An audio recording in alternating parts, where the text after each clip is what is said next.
But Brutus waves his hand in refusal. Just stay here and watch over Snow. After I eliminate them, we'll have that long overdue drink together. With that, Brutus sets out with his disciples in a formidable manner. Time quickly arrives at afternoon, and Lady Lotus prepares to deliver snacks to the old man. But when she pushes open the door, she discovers him training with Snow, watching their harmonious scene. Lady Lotus smiles with relief. What an adorable little one. I wonder if my child will be like her in the future. She doesn't disturb their training, and after setting down the snacks, she leaves humming a tune. At dusk, the old man finishes his cultivation and opens his eyes, still wondering why Brutus hasn't returned yet, when Snow suddenly speaks up. Grandpa, Smooth says it hurts. The old man immediately senses something is wrong. Ever since Snow entered the transcendent realm, she's been able to sense disturbances within 100 Jang. Could Brutus be in trouble? At this moment, Snow speaks again. No, it's the Smooth lady. These words make the old man's heart tremble. Has something happened to Lady Lotus? Has the manor been invaded? The old man immediately grabs his short spear to go provide support, but after only a few steps, he suddenly stops. No, it's dangerous here too. I can't leave Snow alone. Meanwhile, inside Tyrant Gate, chaos reigns. Lady Lotus clutches her injured abdomen, struggling to hold on with only a few remaining subordinates. A squad leader from Four Blood Gate in front of her sneers wickedly. If you had followed the evil faction alliance's wishes and unified the evil sects in Guardian County,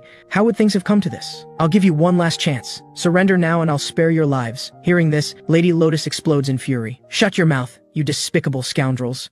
You just want to use me as a hostage to threaten the master into surrendering, don't you? If that's the case, I'd rather die here. Then as you wish. As the man finishes speaking, 4 figures instantly leap forward. But just as they approach, crisp clashing sounds ring out.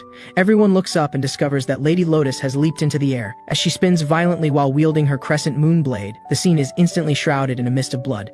However, before she can celebrate, she sees the squad leader has already struck with his blade. At this critical moment, the sound of weapon collision suddenly rings out. As the squad leader reels in shock, the crescent moon blade already slashes toward him. He quickly controls his body and retreats backward, but still suffers serious injuries. The newcomer is the old man, who stands before the lady with his short spear and says, I'll try to stall until Brutus returns. You should hide in the back. But how could Lady Lotus agree to leave? You should take Snow and escape. These men are all first-rate martial artists or higher. The old man knows this well. He also understands he can't handle so many people. But if he leaves them alone, the tragedy of Liu family manor will repeat itself here. Therefore, the old man has no intention of retreating. He shouts loudly at the people in front of him, I'll give you one last chance. If you leave now, you'll be able to save your lives. Hearing this, the squad leader's heart trembles. Just his voice carries such powerful pressure. This person's internal energy must be extremely profound, so he immediately orders his men into battle formation, clearly not intending to back down. The old man sighs helplessly and softly calls to Snow behind him. Grandpa once said that people who do bad things deserve to be punished. Those men in red have done many bad things, so in a moment, you'll use your stick to hit them. But remember,